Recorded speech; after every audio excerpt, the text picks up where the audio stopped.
My conscience, is that my higher self, my Abraham, the voice I hear in my head? Yeah. I thought so. Well, give us more about that.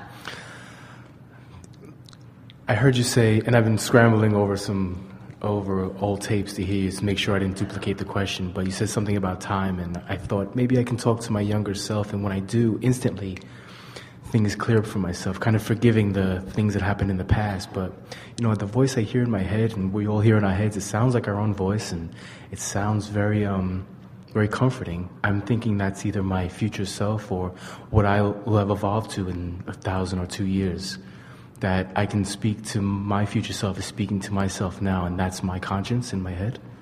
Or is that just my non-physical aspect of me?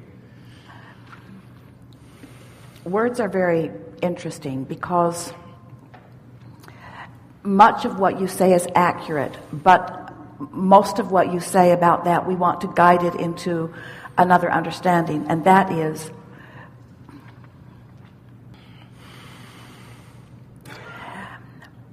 the thoughts that you have been thinking have created a vibrational version which we are calling vortex. We've been talking about this vortex that is your vortex, which is where we are, which is the becoming of the expanded version of you. But literally every thought that you've ever thought has created a vortex that when you find vibrational alignment with it, that vortex, wanted or unwanted, has the possibility of revealing or being recognized by you in your life experience. So every thought that you hear is not necessarily from that source energy. In other words, by the time, let us put it to you this way, by the time you're actually hearing it or consciously aware of it, what we want to say about that mostly, maybe even only, is that this is a thought with a lot of momentum. But it doesn't necessarily mean that you're hearing from source.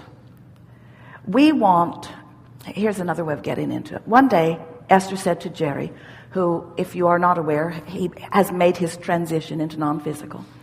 She said to Jerry, I think about you all the time. And she clearly heard him say, how do you know it's you thinking about me and not me thinking about you? Now, that's worth thinking about.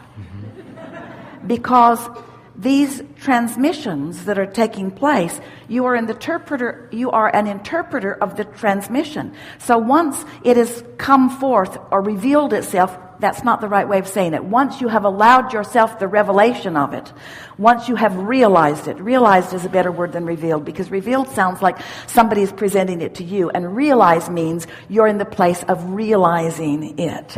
So once you are realizing something, there's a lot of momentum going on, and you can only tell the source of what you've realized by the way it feels as you are receiving it. So there are a lot of people that are exploring the concept of what they call conscience or even ego. And that's usually a whole different spin-off of thought than what we are talking about here as you are receiving that broader perspective.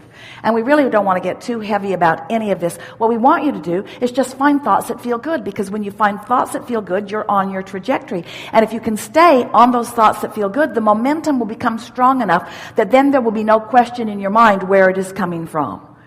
In other words, Esther knows that when she comes into a room like this with all of your asking and with all of the exposure to all of this experience that she has had, that she's going to relax, and Abraham's intention and understanding is going to become dominant in this moment.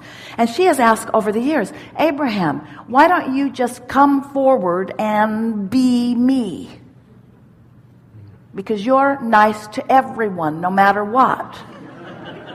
In other words, you're tuned in, tapped in, turned on. You are source energy. What about that? And we say, what about the exploration of life?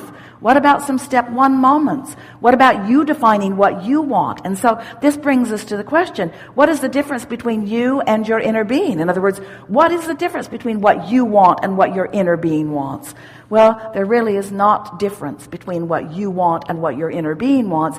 You are just refining it and defining it. You are on the leading edge of that which your inner being is. And that is backwards from what most people understand. Most people think that you are inferior, unknowing, trying to catch up with something that is complete and perfect and finished. But it is not that way. You are creators. We are all creators. And we stand in the stable environment of knowing. While you stretch into new places, while you're exploring into new places, you run the risk maybe of stepping outside of what is really understood. But we stay in the knowing of what is understood so that there is a powerful signal point or touchstone for you to feel your way back to, you see. So if we were using the word, is this my conscience? We would say yes to that. It is your conscience as long as you are feeling vitality and love and appreciation and sureness when you are feeling it, you see. Any negative emotion indicates that you are not in sync with the wholeness of who you are. And that's all right too, because how are you going to know what being in sync is if you're never out of sync? In other words, it's all part of the process, isn't it? Yeah. Enough? Very much so. Yeah. Thank you. Very good. Yes. Yes.